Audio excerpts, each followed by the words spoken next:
Ciao amici e amiche del Segno del Leone, benvenuti, io sono Angela e questo è Exota Record. È così che mi trovate sui social.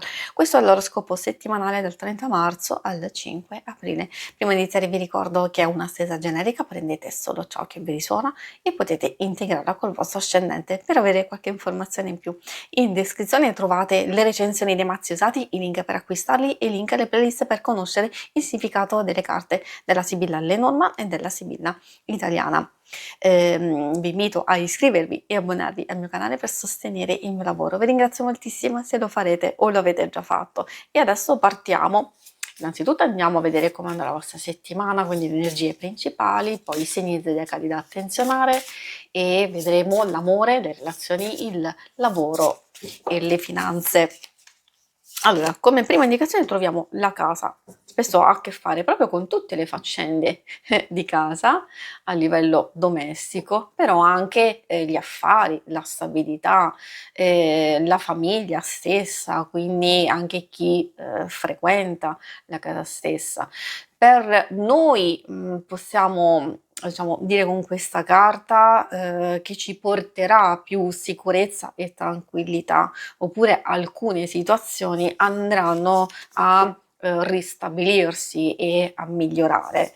Per altri aspetti può anche voler dire che magari è il momento giusto di occuparsi delle cose più importanti, delle cose che ci fanno stare bene, della nostra casa, quindi non solo effettiva, però anche casa interiore, personale.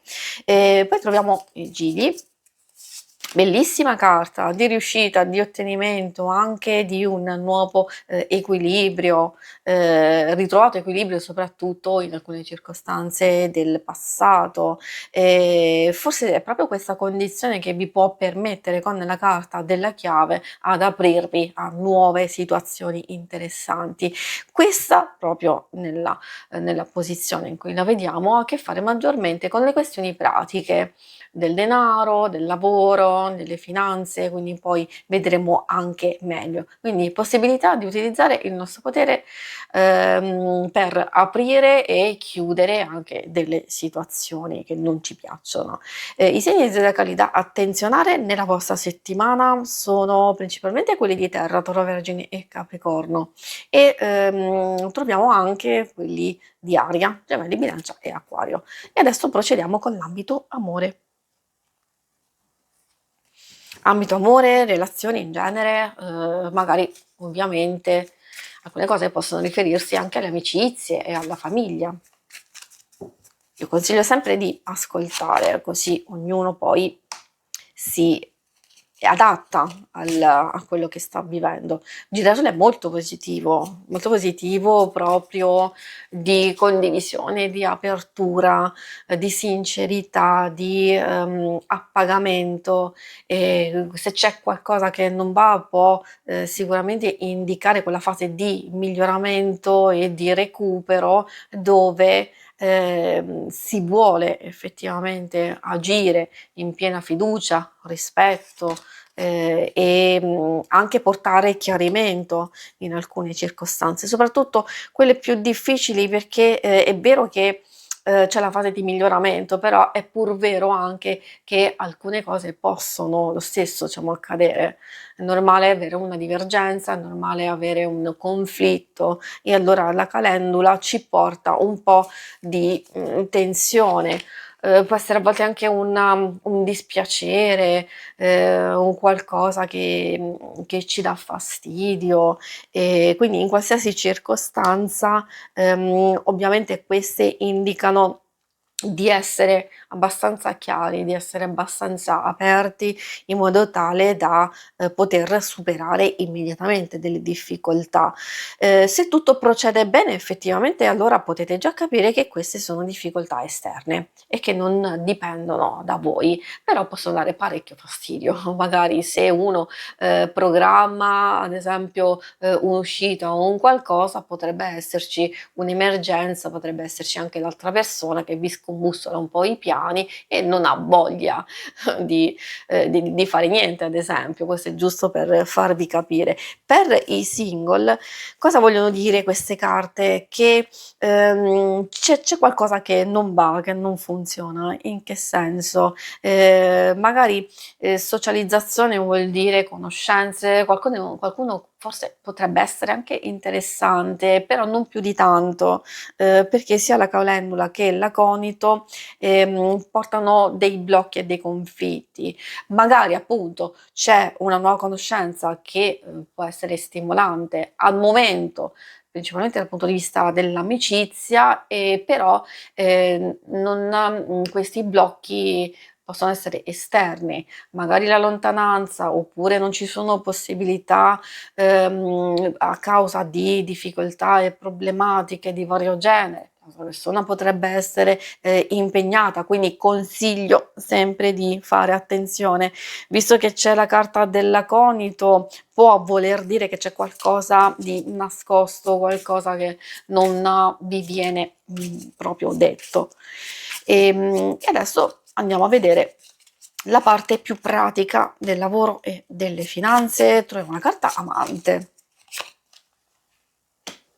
Poi bella vedere è questa che ci apre a nuove possibilità. Poi la carta dell'amante in realtà può far riferimento a voi e quindi che con la massima attenzione, cura, con la passione che mettete in quello che fate, allora si otterranno risultati e soddisfazioni. Non solo, può parlare anche di inizio di progressi, di miglioramenti, soprattutto in quelle situazioni dove avete patito un pochettino non solo lo stress, però delle spese, delle incombenze, quindi a livello proprio economico, o anche fase di miglioramento se ci sono delle questioni legali in corso. E come vi dicevo, le carte sono in realtà abbastanza positive, ma l'abbiamo visto anche dalle vostre stesse energie, nuove possibilità che si aprono o incominciamo ad affacciarci a queste nuove possibilità, e quindi messaggi, notizie, ricevere, fare visite, quindi anche eventualmente spostarsi e poi insomma non solo, delle proposte, degli inviti in particolare, magari che possono essere positivi sia in amicizia, gioia e divertimento, però possono essere anche interessanti per sviluppare quelle amicizie, quelle connessioni anche utili nell'ambito lavorativo. Quindi si vede che è un'ottima fase per voi. Quindi vi ricordo, molto molto importante, e questo vale proprio per tutti, già per chi ha il lavoro, soprattutto se state valutando nuove possibilità, investimenti, cose per migliorare o ampliare le vostre stesse conoscenze e anche i guadagni. Per chi è alla ricerca ci sono nuove prospettive, e quindi vuol dire sia valutare delle proposte, sia anche se state valutando di mettervi voi in gioco in una nuova situazione a livello diciamo personale e indipendente. Quindi di valutare, e valutare anche la possibile amicizia, coinvolgimento, insomma una persona che magari vi è utile con qualche suggerimento, con qualche consiglio, magari vi sa indirizzare nel percorso giusto.